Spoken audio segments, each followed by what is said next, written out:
ではまず1本目、こちらコダックエクター 47mmF2 ですね。はい、では商品説明移らさせていただきます。はい、エクター 47mmF2 はカードンミリタリーに搭載された標準レンズ、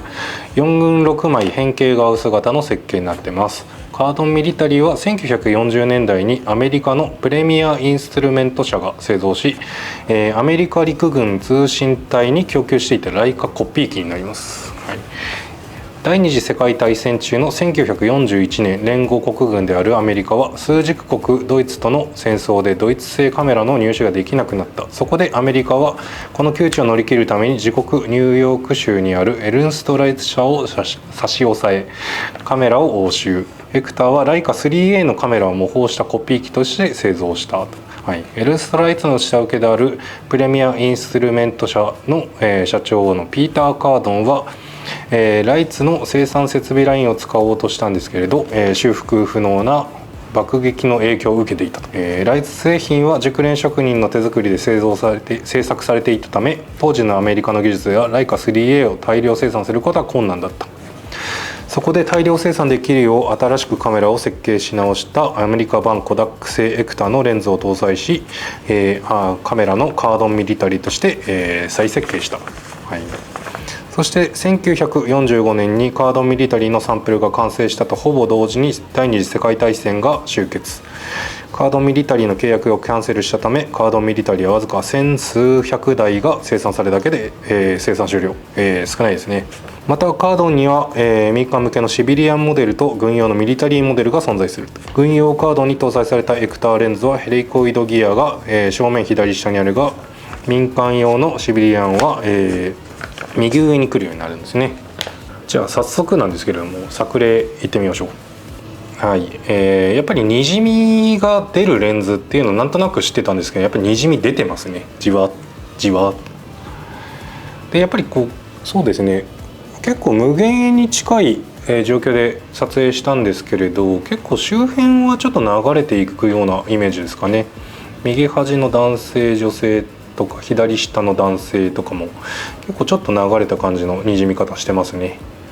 はい、ちょっと不思議なレンズですね。はい、では2枚目いきましょう。はい、2枚目、こちらもちょっとにじみ出るかなと思ってちょうど撮影したとこだったんですけど、割と出てますかね。手前側の奥にピントが合っていて、手前側の光の部分がちょっとにじんでいるような感じですかね。ブレてるわけじゃないんですけれど、やっぱり中心の木とかにはピントが合っていて、周辺がちょっとにじんでいくような印象になってますね。すごい撮って不思議だなと思ったレンズです。はい、はい、3枚目こちらドン。やっぱりスナップで撮影するってなると、こうダイヤルを動かさない、ダイヤルを動かしてピントを合わせるっていう感じになるので、結構こうピント合わせ瞬時にいくつ、何メーターとかっていうのが結構できないレンズではあるので、結構置きピンでこう自転車とか人通んないかなと思って待ったりとかして撮った写真だったんですけど、ちょっと絞って撮ってるんですよね。やっぱり絞ると先ほどのにじみとかは結構なくて、やっぱり、割とちゃんとパシッと、線とか出る、レンズなのかなと思いました。当たり前っちゃ当たり前なんですけれど、結構写りの違いが楽しめるレンズなので面白かったですね。はい、次4枚目がっつり絞ると結構、はい、青が深い色が出てびっくりしたので、何枚か撮ったんですけど、これ11とか11半ぐらいで撮ったやつなんですけれど、すごいですね。シャープにパシッと映って青の深さとか全然違いますよね。はい、なんか不思議独特な青だなと思って撮影したやつですね。はい、で次5枚目、ちょっとグラデーション意識して撮ったんですけど、飛行機雲もちょっと出てたので、こちら8ぐらいで、確か1000とか2000ぐらいで撮ったんですけど、こちらもやっぱり青の出方は結構印象的なのかなと思って撮りました。ちょっとコーティングはシングルコーティングで発色とかあんまり気にしたレンズではないはずなんですけど、やっぱちょっと不思議な、レンズだなって印象ですね。やっぱりシャープにも撮れてにじみも出てなんですけれど、いろんな撮影の仕方が楽しめるレンズかなと思いました。はい、続いて6枚目こちらですね。